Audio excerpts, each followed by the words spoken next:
We are women loving women, and that makes us lesbians. Lesbian, lesbian, lesbian.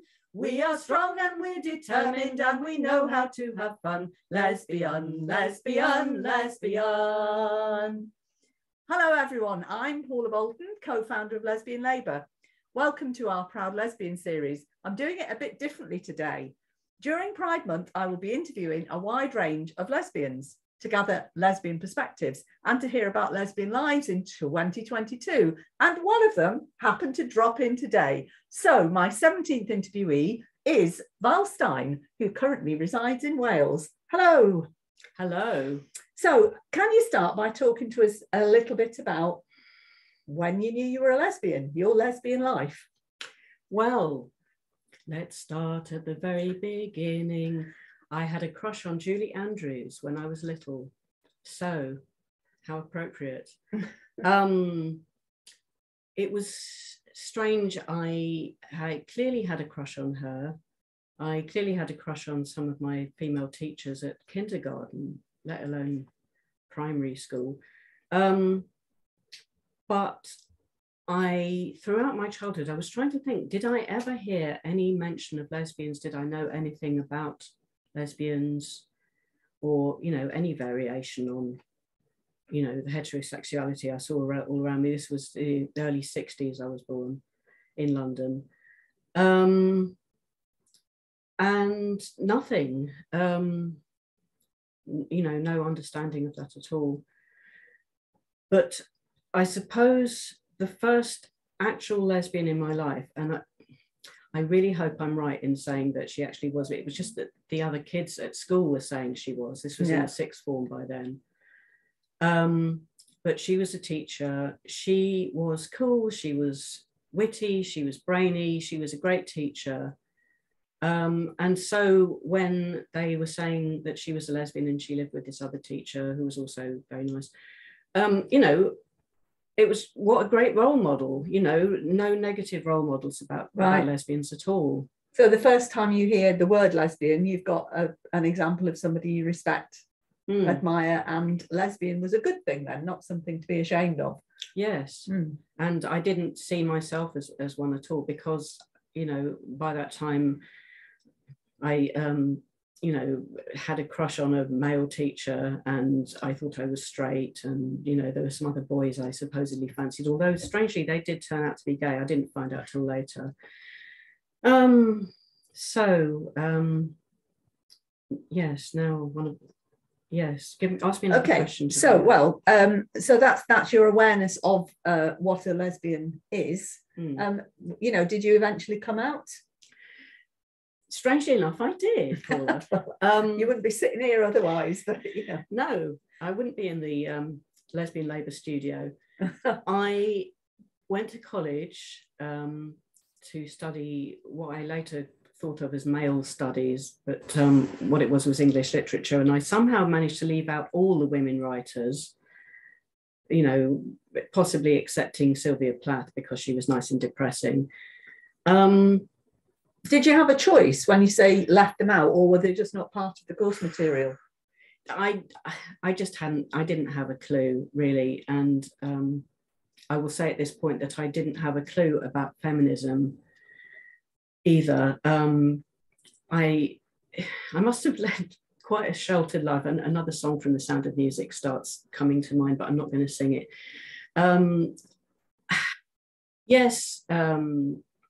Sheltered, just not coming across those concepts at all. I did eventually get some politics, like sort of separating myself from the right-wing members of my family. I did sort of kind of get it about that kind of politics and about anti-racism and things like that, but feminism just never crossed my radar. My mum had a single copy of Spare Rib, and I thought it was a cookery magazine.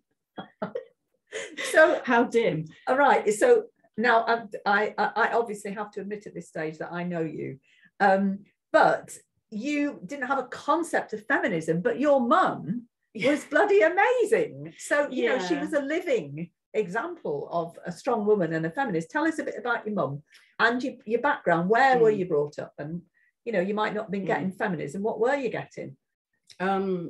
North London is the answer to the first one. What was I getting? Yeah, a strong woman role model. My mum, you know, had a career as an architect. She was very competent at doing everything.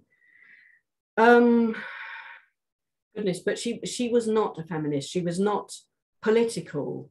She, I think that when she was at college during the war, the Second World War, she saw that her contemporaries were you know, going on marches and protests and that, and she just, that's not for me, that's not for me. But so she kind of lived her life, you know, sort of living out possibly a feminist ideal, but without ever identifying as that. You know, it seems to be a theme emerging here of having a thing but not having a word for it. Yes, living it. And this is so ironic because I am the words person in your life, Paula. Yeah, the words. You know, I always have to have the right word for everything. Yes, absolutely. And for those that might be watching, this woman edits my books, so I mean, this is the word thing. You know, I make words up all the time, and Val corrects them for me. Well, no, we come to an agreement about see what I mean. Okay, anyway, just take me back. So you what's your family's background? Yes, I think we might be going slightly off piste here, Paula, but yeah, we're Jewish. I think that's what you're trying to get me to say. So I think the thing that I inherited most was just a sense of doom, you know, that some awful thing could happen at any moment. And that has really, you know, colored my mental health status throughout my life. But yeah, just coming back to politics, where was I? Feminism, and that you didn't have it didn't come across your radar. Yeah. So we now pick up the story where I went to college. I had no politics, and I started to fall in love with a woman who was who'd been my friend since almost the first day. In fact, before the first day of college, we'd sort of bonded, and you know, we found a shared sense of humor. And she did come from a political family, like you, Paula. She'd been taken on protests in her pushchair, so you know, I got more politics from her, and maybe she started to mention feminism, I can't remember, but I certainly remember that somewhere in all of this mix, a male friend who later came out to me as gay took me to Gays the Word bookshop, and which was just conveniently very near my college. And you know, I just had no clue really. And my example is that I saw this, you know, big array of shelves of books for, by, and about women. And it said, books for women only. Men do not use this section, do not read these books. And I didn't know why that would be. I just, like, you know, you're thinking clueless, but that was, you know, the key turning in the lock moment that made me start to realize stuff. And I started finding out about feminism, and I also started to realize that I was in love with this friend. But the thing was that I hadn't named it that, and I didn't think it could be love, and I couldn't be in love with a woman because I did supposedly fancy men. And the word that had never crossed my path and that enabled me to make a conceptual leap, I suppose, was bisexual. I didn't know there was such a thing. I thought you had to have picked one side or another by the time you sort of established yourself. I don't even know how I conceptualized that. But, you know, I thought, wow, you know, you can be bisexual. That means I really do, you know, it's valid that I have these feelings for this woman. And once I acknowledged that, I very, very quickly dropped the B word because it didn't apply to me, because what I was feeling for this woman and what I subsequently, quite soon after, started feeling for, you know, actual lesbians that I did meet, you know, I had many crushes throughout the years, was much more powerful. It was not in the same league at all. So, you know, bisexual was just the sort of bridge word that I needed. Interesting. One of the other interviews is with Linda Semple, who was the manager at Gays the Word. So have a listen to her interview. It's fascinating. Okay. She was actually there and part of the Lesbians and Gays Support the Minors. So, you know, have a listen to that one. So college, what you did your studies, you found your way to Gays the Word, you found your way to books. What else was happening lesbian-wise? What was the scene like at that time? Was there one? I don't know, because I didn't really find it straight away. What I found was... Would you like a cornet? Oh, no, thank you. Right. Don't tempt me. What I found was words. I found Spare Rib magazine, which clearly was not a cookery encyclopedia. Did it actually have any recipes? I can't remember. I don't think it did, but no, but very soon it started having the occasional theatre review by me, because I found where they had their offices, and I went and volunteered, and you know, I might have this in the wrong order, because I also went and worked at a lesbian and gay magazine, and so yeah, I had the whole gamut really. I had the feminist magazine, the lesbian and gay one, and a lesbians only magazine that I can't remember the name of, which was run by a couple of Australian women who were the first vegans I ever met, but that's totally irrelevant. No, all lesbians are vegan. Oh, yes, of course, absolutely, yes. Except I wasn't. So I did those things, and that's how I started meeting, you know, lesbians. I started meeting political women. I will gloss over my attempts to find someone through those what do you call them, the small ads, the, you know, the pre-dating apps. Yeah, the analog version. That was all very silly, but I did actually make one very good friend from, you know, meeting her through a supposed, you know, dating thing, you know, column. You know, you had columns in magazines, and yeah, I don't remember how I found my way to A Woman's Place, but that was where, that was down in by the Thames in London, the north side of the Thames, and it was the hotbed of radical feminism. And by that time I had started reading a lot.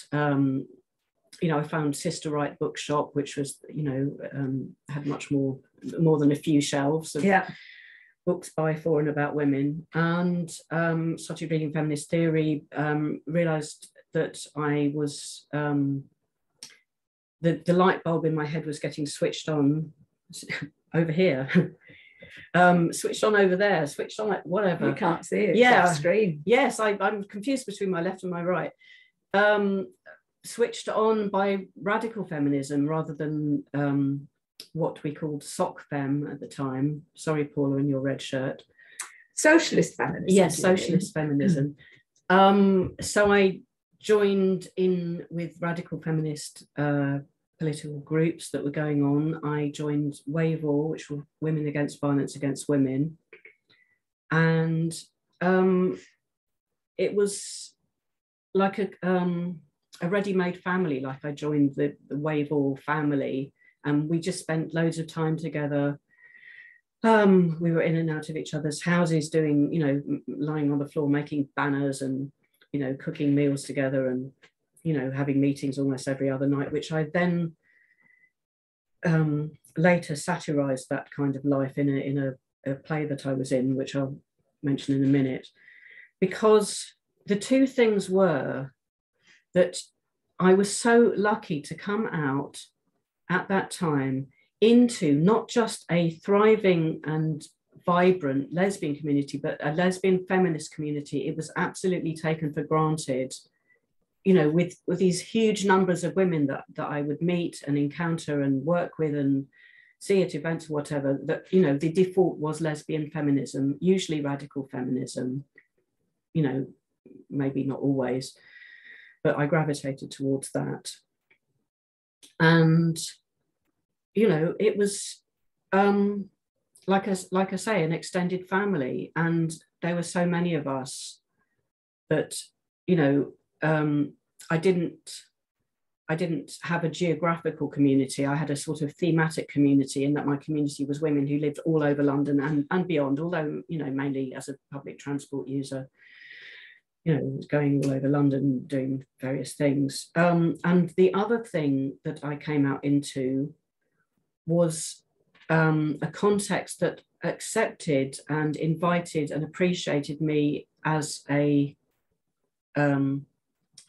person that was interested in the arts, and that I wrote poetry, I wrote and performed songs, and there was, you know, an opening for that. You know, there was a culture which was, you know, which gave opportunities, and I must say that is great to hear, because one of the things that is sadly lacking nowadays, not only in our own movement, you know, if I come up with a song, it always feels like an absolute battle to get the song involved, which is why we have sung today. Thank you for that.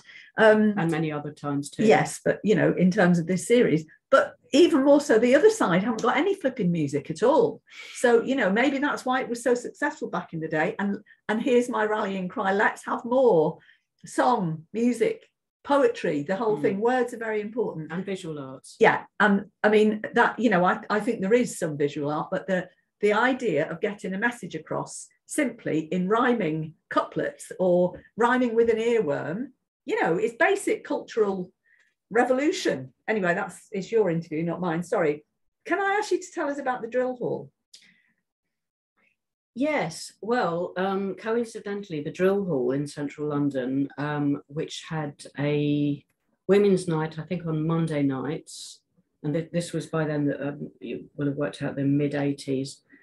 That was the first time I performed my poetry in public. I went to a women's poetry event, lesbian poetry event probably, and read poems, and they went down very well. And that sort of gave me a kind of, you know, an impetus, you know, a boost. An incentive to do more. Yes, and around that time, yeah, just answering your question about the Drill Hall, yeah, they did have artistic stuff going on there as well. I remember particularly sort of later on, perhaps late 80s, early 90s, there were the annual Lesbian pantomime, which was excellent. Yes, I remember going to those. But just coming back to what I was saying, what was I saying? See, yes, one of the things I have is fibro fog, so occasionally I go blank. But yes, the play, that's it. That around that same time, a woman I'd become good friends with said that she was forming a theatre group, and she had an opportunity as part of her theatre degree she was doing to present this play at the Oval House, which was in South London. And she asked me to join in, and I, you know, somehow having evolved from this quite shy, reserved child, teenager, student, you know, I became someone that went, yeah, okay. So I joined her theatre group, which was quite small. You know, I think there were 6 of us women, and we improvised and then put on this play about a lesbian household. You know, a very diverse lesbian household, ranging from the one who went to meetings all the time and, you know, was entirely covered in badges and, you know, wanted to have the rota and the, you know, everything very regimented and very, you know, overwhelmed by too many meetings, which I sang a song about. There was me, there was my friend, the lesbian seagull, because she was always into the sort of surreal, and, you know, there was the one who wanted to go out dancing, there was the one who was into tarot. You know, it was a bit of stereotypes, but it was just the most fun I ever had. And I still think that if I had to pick a 2-week period out of my life that was the you know, the best 2 weeks of my life, I just loved being in that play. It was exhilarating. What was it called? It was called Sprouts Came First. Okay. And we were the Free Range Women Theatre Company. Yeah, so I'm aware you want to do things in a linear fashion, but for me, I'm afraid that segues very neatly into, are you still involved with theatre? yes. And now I will segue back to my work life. All right, then, go on. We'll take you, but I'll come back to that. I shall bring you back to your theatre career. Yes. Tell us about your working life, Val. Well, so I mentioned that I had started to look for work with volunteering with magazines and publishing. That was because I had thought that my English degree would lead me into a job in publishing. So I tried to get a job in that field or in the theatre, but at that time you couldn't get in unless you knew the right people or you'd done lots of experience already, which I hadn't. So I found that I was working entirely within, because you could, the lesbian feminist community. Like this person would say, oh, my restaurant needs someone to come and, prep vegetables next week, or someone, at least 2 lesbian solicitors needed an outdoor clerk, which was a very strange thing to do. But I did it, just bits and pieces of things. And I then, again, through a friend who told me about it, I got a job for 6 months at Lesbian Line, London Lesbian Line, because they'd got funding to employ a worker to put on events for their 10th birthday. I hope I'm remembering that right. It wasn't the 20th. I think it was their 10th birthday. So I think I either had some idea of how to put on a gig, or maybe I'd helped someone else put on a gig, and I certainly knew about Access, because coming back to A Woman's Place, there was the London Women's Liberation newsletter, and every event had to have an Access, a sheet of Access information, the SAD Access code. It was called Sisters Against Disablement. So I put on what I hoped was a very accessible but also very diverse and entertaining event in a venue in North London, and loads and loads and loads of women came, more than that we thought was capacity, and it was all very successful. And I remember I just completely collapsed afterwards, because I hadn't had any sleep and hadn't eaten the whole day. And anyway, so that was my first experience of sort of intense event organisation. And I went on to either organise or help to organise various lesbian feminist poetry readings or gigs or all kinds of things. And then I got into catering. I won't say too much about that, but there were gigs where I not only organised it and made the food, but then I also sang some songs, and just working too hard, really. And I suppose all that running upstairs with 10 kilos of lentils in each hand in a bag from the Whole Food Warehouse, I think just sort of tipped me over, and I started to develop what very much later was diagnosed as fibromyalgia. So I've had ever since my mid to late 20s, I've had a life involving lots of chronic pain, chronic fatigue, and fibro-fog, and all very interesting challenges. Okay, well, that's a bit of your working life.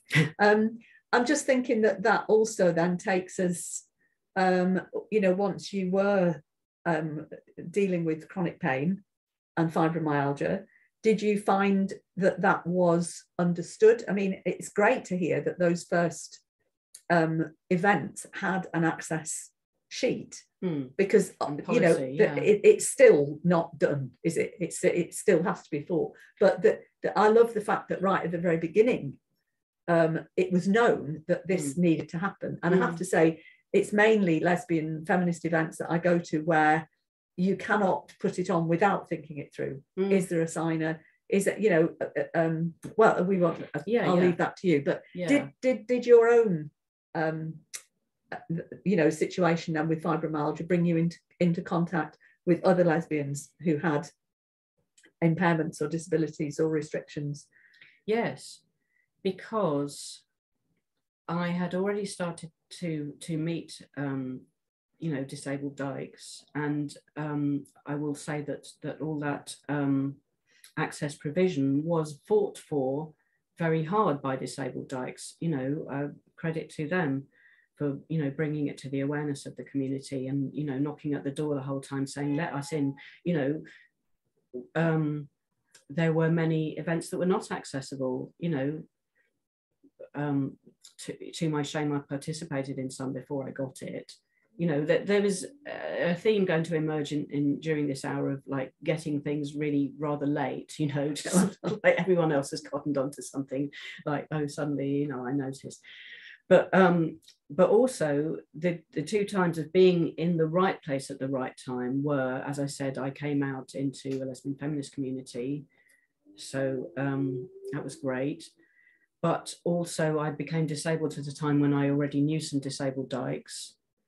And so I had that context of feeling positive about it in some ways, as in, like, I know a lot of people struggle with the idea of using a wheelchair because, like, oh no, you know, that's like giving up. Oh no, that's so negative. Oh no, I'll look tragic. But, you know, I already knew some strong, proud, disabled dykes. And I went, fuck it, you know, it's painful to stand up, it's painful to walk. You know, I will use a wheelchair and I will fight hard to get a wheelchair accessible flat. Oh God, that was a whole nother bloody thing in my life that, you know, I might skate over very quickly later on. But, you know, it's an access aid. It enables you to have, you know, the ability to join in events, the ability, you know, if you can find someone to push you on a march in your wheelchair when it's, you know, other women are struggling to walk because they've had that negative sort of background and, you know, not background, sort of context to the idea of disability, which is all around us, you know, it still is. There's sort of tragic but brave, you know, stereotype nonsense. So, you know, so I met disabled dykes, and another thing was that when I became disabled, I found that there were some disabled dyke singers and songwriters who had been sitting there sort of twiddling their tongues going, I wonder when that Val is going to identify as disabled so we can ask her to join the band. So when I did, then I did. And it was great. We were an a cappella band of disabled dykes. Yeah, nearly all disabled dykes. There was a straight woman who was with us sometimes, but anyway. But it was fun. It was excellent. We gigged all around the country. Well, not too far all around the country, mostly London. But you know, it was a forum for my songwriting. I didn't have so much skill with writing tunes or with you know, arrangements, but you know, when I teamed up with others, then that's what I found. So I came out into disability arts, particularly, you know, lesbian disability arts. And when I could no longer do those physical jobs, I got a job at a disability arts helpline, where they were also producing a disability arts magazine. So, you know, I sort of had a finger in all of those pies, you know, and had all the contacts to be able to put on and help to put on disabled lesbian events, cabarets, you know, socials, mainly cabarets. It was excellent, really, you know, given that, you know, there is all the downside, the sort of, you know, cognitive decline of realizing that I couldn't remember all the words of the songs, and I started having to have them on my lap while I was sitting there singing them. That was a bit of a blow. Can I ask you something there? You naturally used this term. You said they were waiting for Val to identify as disabled. Well, to make that leap between, you know, oh, you know, there's something going on with me, you know, medically, physically, whatever, to, right, you know, now I'm part of the disability community, because there was that, you know, pride in our impairments, and, you know, singing about them defiantly, you know. Give us a whirl. Go on. Okay, so sing something. Here's one that my friend Kirsten wrote, and I think we kind of wrote it together, but you know, we would do pastiches. So it would be, all I want is a loo somewhere far away from the cold night air, with room for my wheelchair. Oh, wouldn't it be lovely? And it went on like that. And you know, all sorts of parodies. And you know, I have mentioned Kirsten. She formed the Kirsten Hearn Song of Political Manifesto Songwriting. We used to joke because her songs were very long and very complex, and you know, and I thank her for that, because you know, she paved the way for me to do myself long complex songs. And the fact that we as the Tokens were invited onto a Channel 4 program called, I think the overarching title was the Out program, but there was you know, what do you call it, an episode about disability, and we provided some of the music. And I think that was how I started working with someone else that I'll mention the name of, Camilla, who is an excellent musician, composer and friend. And I did a number of gigs with her, and I'm still working with her when I can, you know, in bits and pieces. And now I turn to you because I've gone blank again. Okay, well, that's fine, because that's the working life disability segment. So I just want you to bring it into the now, if you don't mind. When I know this might not be the order you want to proceed in, but let's just take it to something else. So identifying as disabled, I'm going to stick with that, because it had a resonance with today, with the idea of what do you identify as. And I remember discovering that Rachel Dalziel, I don't know how you pronounce her name, who Dolezal, is it? Because see, we've got a DL that's spelled DALZIEL here in Corby. So anyway, but that Rachel, I'll spell it out, DOLEZAL. Go and Google her. All right, okay. So black, identified as black, white woman identifying as black, you know. And as far as I know, the one group of people who have to struggle to prove that they are what they say they are in order to live is disabled people. Exactly. So talk about that bit. Then we would have to jump forward to the context for having to assert that.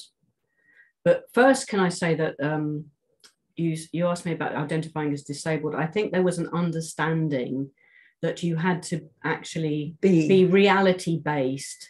You had to be part of the reality-based community, as I believe one of George Bush's entourage called it, as opposed to, you know, La La Land. You had to actually have, you know, a real life context or grounding in something to identify it as it. I mean, you know, I could say I identify as a vole, and that is entirely a joke, and you know, always has been, just because I, you know, like little furry animals and draw cartoons of them. But you know, would it, you know, yeah, Rachel, you know, I'm not really qualified to speak about that, but can you identify as white if you're black, or black if you're white? Yeah, well, don't bother talking about that. Just talk to me about, you see, it sounds to me as if accepting that you're disabled. I think that in the context you were talking about, it was about that. How long are you going to struggle before you say, hang on a minute, I am disabled? I think that was the thing. But also identifying politically as a group of people who are disabled and accept that the social model of disability, that you're disabled by society in the way it's structured, and you know, the norms and the, you know, stereotypes, or you know, knocking down the stereotypes that obtain in society, that for certain people's benefit, you know, all sorts of parallels could be made. But identifying as that, and therefore becoming part of the political disability community, the disability rights community. Yes. And that is the thing. I was going to say this business about here you are, a disabled community, and it's society's model. It's the structures of ableist society that render other people disabled, actually. Yes. Certainly in terms of access. Yeah. And in many ways, the prevailing norm that, well, we talk about heteronormativity, we talk about enforced heterosexuality. This was another area then in your life where you were living against the obvious norm of society, weren't you?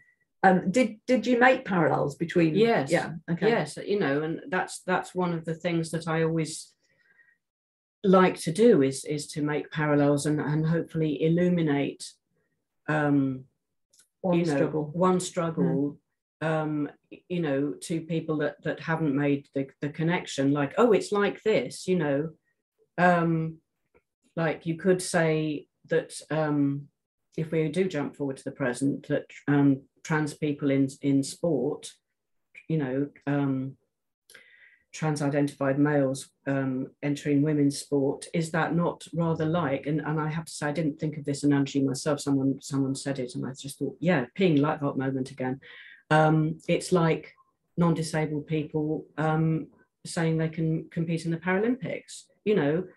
It should be glaringly obvious that there is a biological advantage and a physical or sensory or whatever advantage that some people have.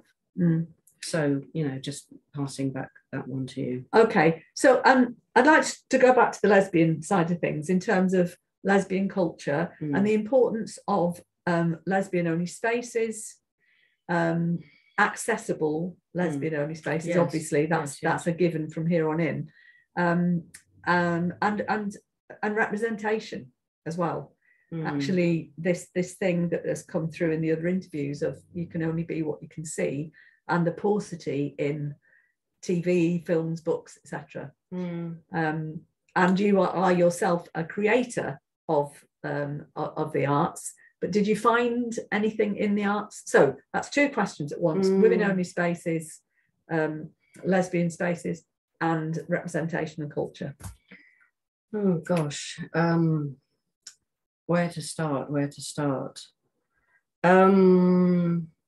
Women-only space. I just am someone who has benefited from the existence thereof and thrived within it. And it's not always absolutely perfect. There's always someone having a row or whatever, or somebody being an asshole. But it's just qualitatively different from mixed spaces, and it was just I suppose I noticed it more when I left being largely in women only spaces and moved to a different area, which I might mention later, and I thought there were lots of lesbians there, but really there wasn't much going on, and I found myself entering mixed spaces, largely straight people spaces, some of which were very friendly and welcoming and right on and whatever, and I made friends there, but it was just different. I was I suppose I was and maybe am now a different person. I think that I mentioned earlier that being welcomed into those lesbian feminist spaces enabled me to sort of express myself and, be someone other than the shy, reserved person. I think I've a lot of the time gone back to shy, reserved person, just because, I'm not in women-only spaces. I'm thinking of my most recent example, is Women in Tune Festival that we've both, been at, many of, and enjoyed, and thrived in, and found creativity and, delight and made friends and, community there. But what were the other two questions? Well, just that was an example of where you've had that. Since that's no longer functioning. Yes. I take it that hasn't been replaced by anything for you. Well, if we skip forward in time to now, post having moved to an isolated rural area. It's not really isolated. It's just a rural area away from, large towns and cities. God,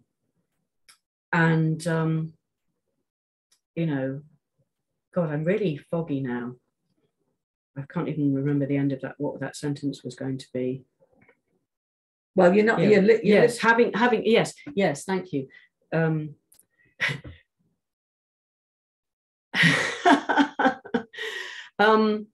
Having become somewhat isolated and experiencing difficulty in traveling for various new reasons, and then the extra whammy of COVID,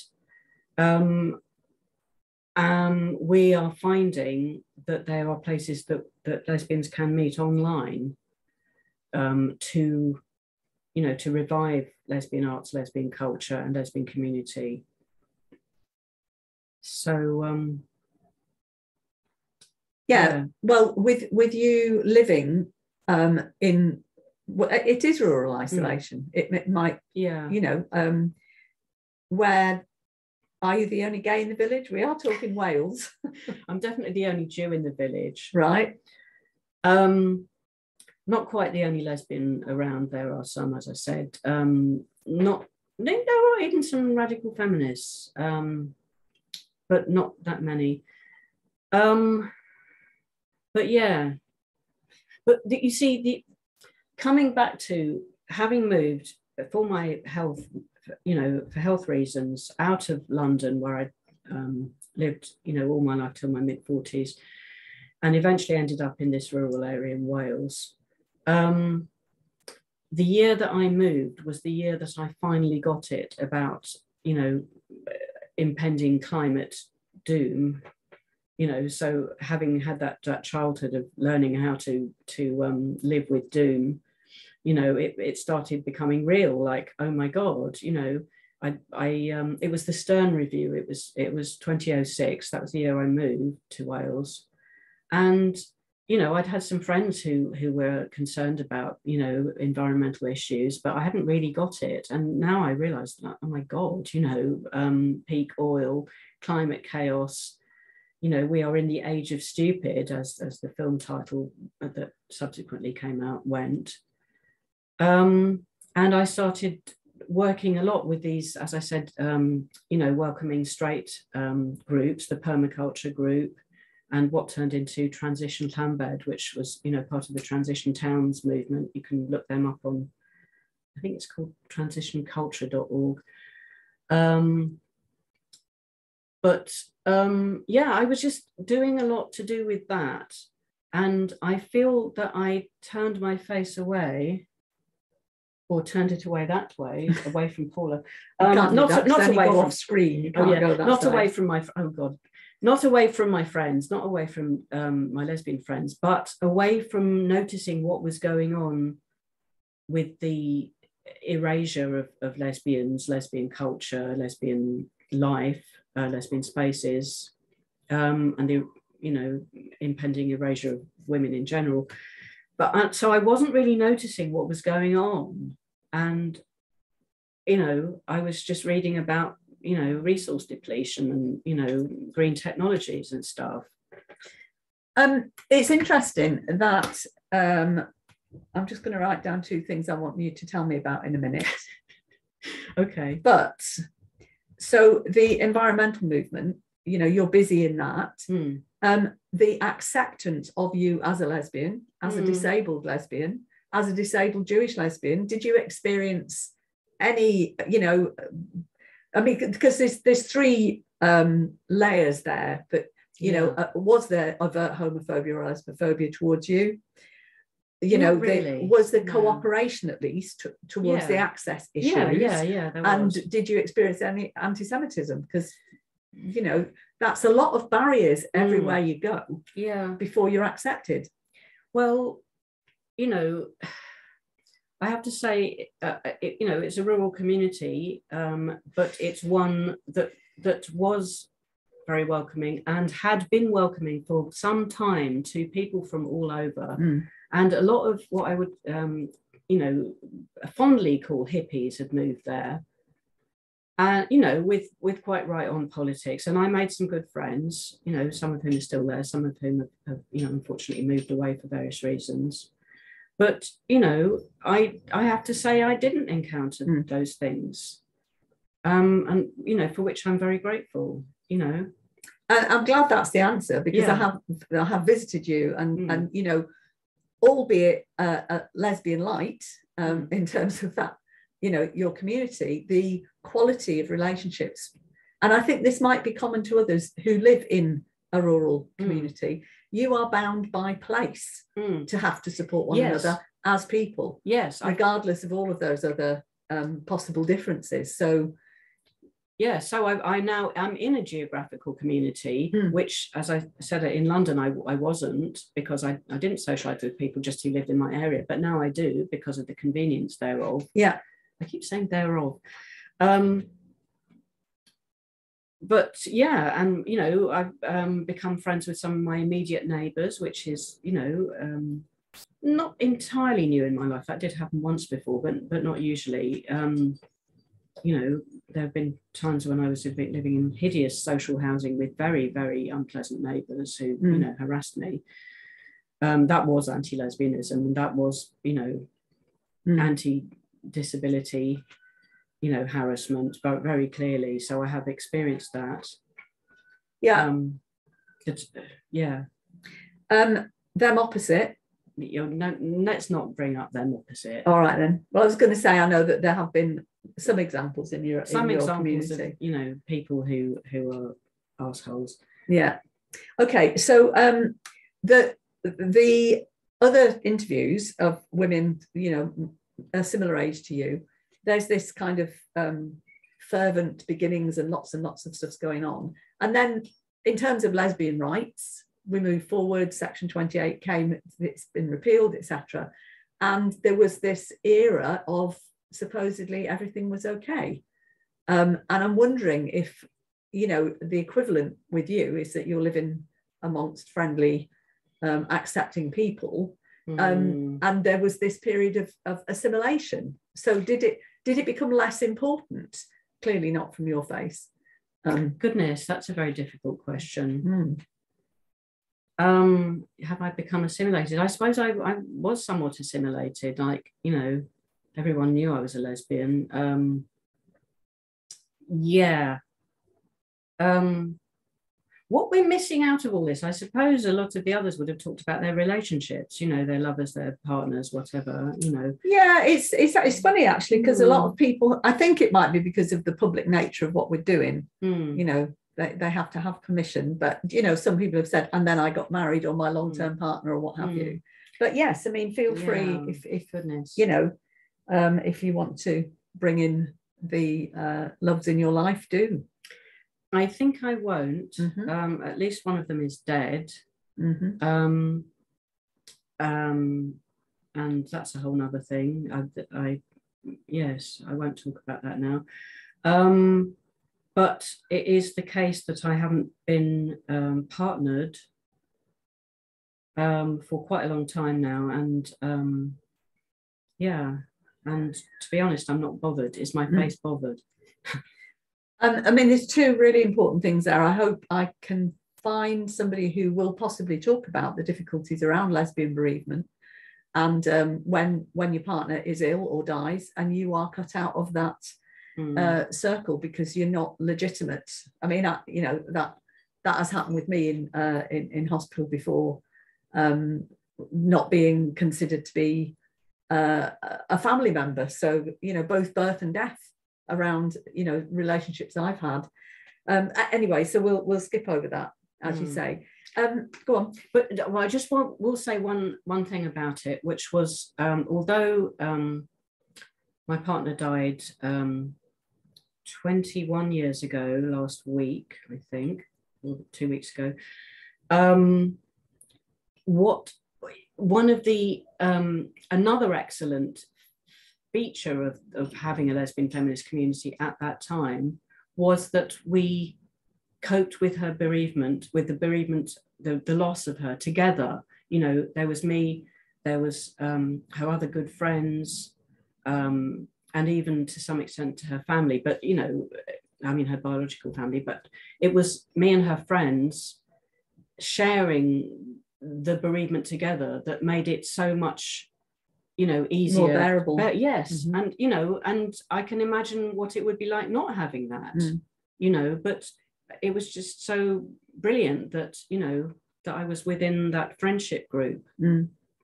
So whilst you may not have, you know, been paying attention and the erasure and the demise of lesbian only spaces and women only spaces, etc., was happening, you have replaced that now, from what you're saying, with online community.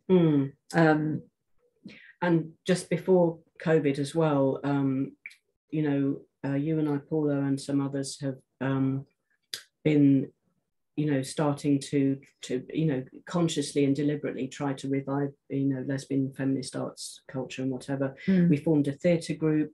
We, you know, sort of made some progress with that before, you know, before COVID hit. You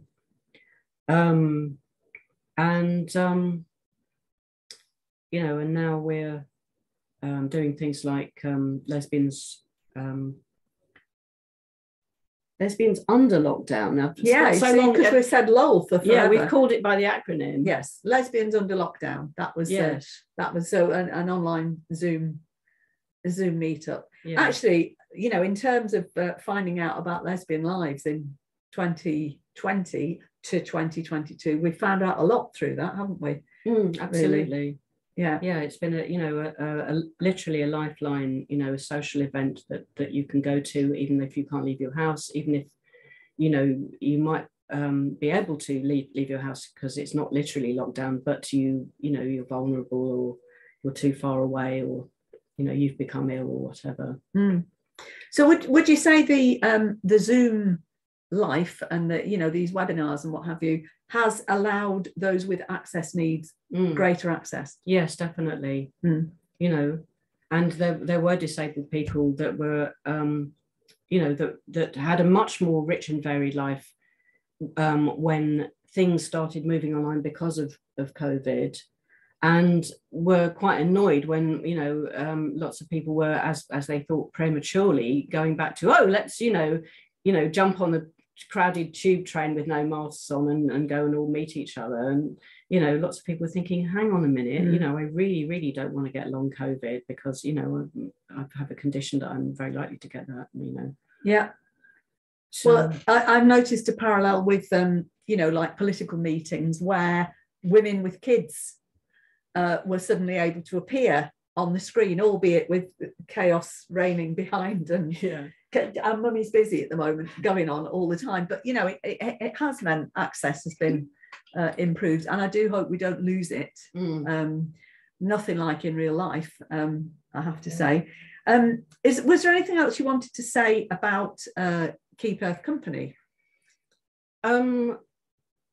We have a song, but we thought we might end with that. So okay, well, in terms of the themes of your activism, yes, you know, the fact that the theatre group is called Keep Earth Company, it brings in the themes of, you know, the theme of environmental activism, the theme of, you know, biophilia, of, you know, loving other forms of life. You know, the underground community of mycelial mushrooms featured in it, you know, and I think there was a metaphor in there as well about underground cultures of lesbians, you know, being forced to, you know, hide and go by other names and invitation only.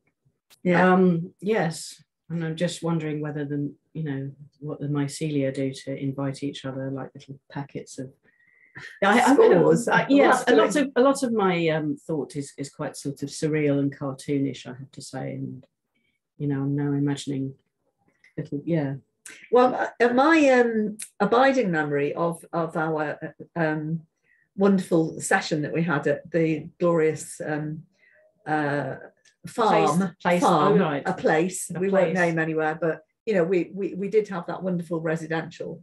But there were there were those two unsuspecting dykes that turned up, random people using the facilities. They were just having a holiday in the nearby cabin, and you know, we said, would you like to see our play? We'd nearly finished it. And they became our test audience, but trying to explain to them, and I remember saying, well, it's a radical lesbian feminist ecological environmentalist. There were about 10 words to describe, you know, the focus of the theatre group. But yeah, I do. But they loved it. They did. They did. They got it as well. The craziness and the, you know, I just wish there was more of it generally. Yeah. So yes, I think in terms of asking you the things I wanted to ask you, I've done that. And I'm glad. Yeah, and I really would like to say that you know, your contribution to the cause in terms certainly of the arts. I mean, I'm going to go back one step, okay, because we are sitting under the Lesbian Labour banner, okay, so party politics has not ever been part of our setup. You and me, no. But I am going to put you on the spot. I didn't tell you I was going to ask this. So you can answer it or not, but I'm just interested, how does it feel in Wales? You know, you've got a Welsh Labour government at the moment. You know, you're governed by Labour. Is life better there than it appears to be? Because I know you have to come to England for family reasons. Do you notice a difference? Does it matter who's in government? Oh my God, I'm afraid that what I see of the way that my, you know, lesbian radical feminist sisters are reacting to what the Welsh government is doing is, you know, it's as captured as, you know, other Labours, you know, and I don't know. Yeah, pass, really. I'm not, I'm quite disillusioned with the whole thing. Okay, would you consider yourself a floating voter? Yes, definitely. Yeah. Yes. I'm asking this of everybody now because right. so many women have said I'm actually politically homeless. Yeah. And obviously so many women have got a feminist background. Yeah. Who want to be part of the democratic process and follow our suffragette four sisters who fought for the right to vote, but who would they vote for? Well, I will say to the Labour Party in general, listen to Lesbian Labour and other, you know, lesbian feminist sisters who've been working to try and, you know, wake you up, you know, smell the coffee, Labour, you know, biological sex matters. Okay, so back to the, you know, the women's issue.